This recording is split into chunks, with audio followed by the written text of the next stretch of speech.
वर्तमान समय है अर्गस परिवार तरफ स्वागत अभिभाषण अनुरोध करी श्रीजुक्त संजय जेना महोदय अर्गस न्यूज मुख्य संपादक आज सुंदर कार्यक्रम आम समस्त उद्देश्य रे स्वागत अभिभाषण रखिए। समस्त को स्वागत करुच्ची मंचासीन ओडिशार मान्यवर उपमुख्यमंत्री श्रीजुक्त कनकवर्धन सिंहदेव महाशय, मान्यवर मंत्री श्रीजुक्त प्रदीप बलसामंत महोदय, वरिष्ठ प्रशासनिक अधिकारी डॉक्टर अरविंद कुमार पाढ़ी महोदय, मंच तले उपस्थित थिबा वरिष्ठ विशेषज्ञ माने, कृषि विषय रे काम करुथिबा अनुसंधान करुथिबा कृषक संगठक माने तथा ओडिशार कोण अनुकोणरू आसीथिबा चाषी भाई और भौणी माने, विभिन्न कृषि अनुष्ठान रे शिक्षा ग्रहण करुथिबा छात्र छात्री माने, अर्गस प्रतिष्ठा 4 वर्ष तले सैटेलाइट चैनल भावरे यही दिन आरंभ होइथिला। आउ यही दिन थिला अक्षय तृतीया तिथि अनुसार आमर प्रतिष्ठा दिवस को आमे आम राज्यर चाषी भाई भौणी मानक पाई डेडिकेट करिछु। तेणु आम प्रतिष्ठा दिवस रे कृषक संबंधी प्रसंग रे आमे आलोचना करू। आज यही चतुर्थ एडिशन रे ओडिशार मान्यवर उपमुख्यमंत्री कृषि मंत्री उपस्थित, समवाय मंत्री उपस्थित, कृषि सचिव उपस्थित, निश्चित भाव रे ए उत्सव को गरिमामय करुच्ची। आजिर आलोचना रे आपण माने समस्ते अंशग्रहण करिवे ये विश्वास रखुची। गोटे मिनिट रे आमर ए आयोजनर प्रासंगिकता उपरे 2 पद कहिबी। समस्तंकर उद्देश्य आम राज्य विकसित हो, विकसित भारत रे विकसित ओडिशा बड़ योगदान करू, ये हैला स्लोगान। लोकंक सरकार ये हैला स्लोगान, किंतु आर जदि प्रकृत रे विकसित ओडिशार स्वप्न एतिकी बेले सफल हबो जेतेबेले ओडिशार अधिकांश परिवार निज गोड़े ठिया हब, निजे रोजगार करिब, परिवार मानकर क्रय शक्ति बढ़िबो, लोक माने सरकारंकर दया सरकारंकर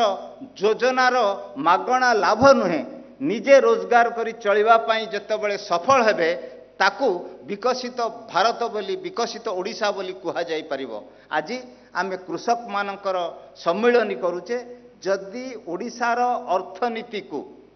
आगो को नबा पाई आमे कमिटेड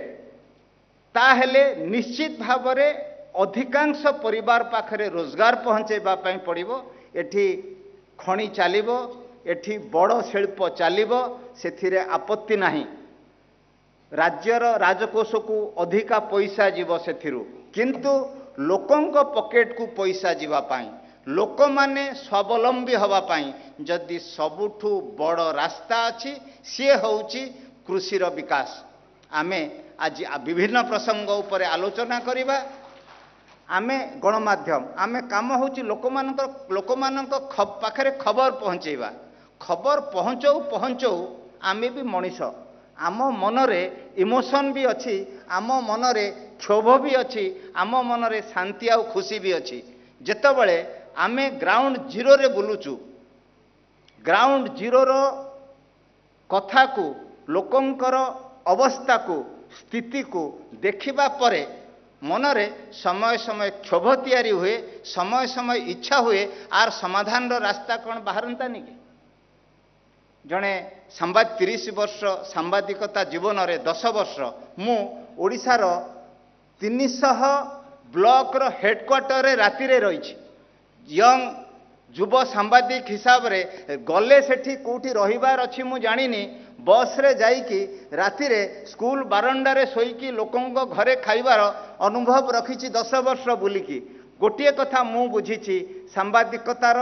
लक्ष्य उद्देश्य कौन है थाई पारे लोकन को खबर दबा किंतु सांबादिकता ये नैरेटिव सेट करिवार भूमिका रे आमे अर्गस चैनल को नैचु लोकन को विकास कौन हबो ता विषय रे मत रखिबा लोकन को मत को उपस्थापित करिबा जदि लोकन को सरकार जदि विकसित भारत जदि विकसित ओडिशा ये स्लोगान ताहले कृषि को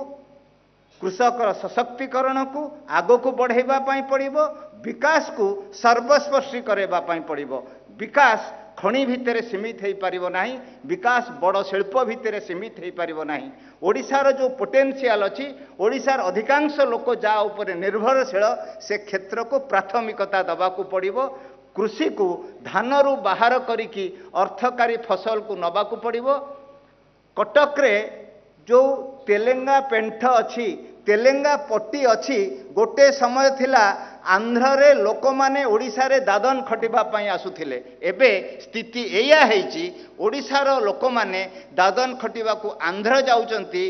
कटक रो रिक्शा वाला रो जई नरी गडींकर जो सुंदर कॉमेडी तेलेंगा भाषा को नेकी से भी हजी जाइची एथि पई हजी जाइची आंध्र कृषि को आयुध करिची धान रु बाहरी की उद्यान कृषि को जाइची आ ओडिशा बाजार को दखल करिची आज आसंतु आमे आलोचना करिबा आमर परिवार माने आर्थिक दृष्टि स्वावलंबी हेबे सेटा दादन को कमेइबो सेटा आउ ओडिया लोकन को दादन खटिबा पई जीवा को पड़िबा नाही निश्चित भाव रे मोर दृढ़ विश्वास ये आलोचना सरकारंकर दुई वरिष्ठ मंत्री आउ प्रशासकंक उपस्थिति निश्चित भाव रे लोकन को स्वर को आउ थरे सेमानन को रिफ्रेश करिबा पई गोटे सुजोग दबो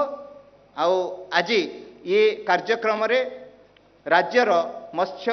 पशु संपद मंत्री भी उपस्थित रहिबार थिला अन्य कार्य जो से आसी पारि नाहंती आमर उद्देश्य कृषि को सामग्रिक भाव रे विकास करिबा पई कृषि हो उद्यान कृषि हो कृषि रो ट्रेनिंग तार क्रेडिट ऋण व्यवस्था हो फाइनान्स अवेलेबल करवा व्यवस्था हो मत्स्य हो सबू को मिसेकी विकसित ओडिशा रे चाषी मानू एक निर्णायक भूमिका दवापाई ये अपेक्षा सहित आमर ये आयोजन से दिगरे एक बड़ उद्यम हब समस्त को ये कार्यक्रम को स्वागत करुच्ची और अपेक्षा रखुची आपण माने समस्ते ये दिनकर कार्यक्रम रे आपणकर मत खोलिकी रखिबे गणतंत्र व्यवस्था होउची जहा लागुची ताहा कुआ जाऊ निर्णय नवा लोक निर्णय नेबे मते कौन लगुच मो मत को जदि मु दृढ़ भाव में कहीपरि मतर लड़ई रे निश्चित भाव में भल बाहर ताहा ही गणतंत्र आउ गणतंत्र प्रक्रिया रे सरकार को व्यवस्था को समस्त को शुणा को पड़ो ये शुणा प्रक्रिया रे आमे तार अंग ए अपेक्षा सहित मु आमर अतिथि मानू मंच तले थिबा सबु चाषी भाई भौणी मानू विशेष भाव में आउ सबु अतिथि मानू स्वागत करुच्ची। धन्यवाद। जय जगन्नाथ। जदि आपंक आम भिडी भल लगा तेब आम चैनल को लाइक शेयर और सब्सक्राइब करने को जमा भी भूलु नहीं।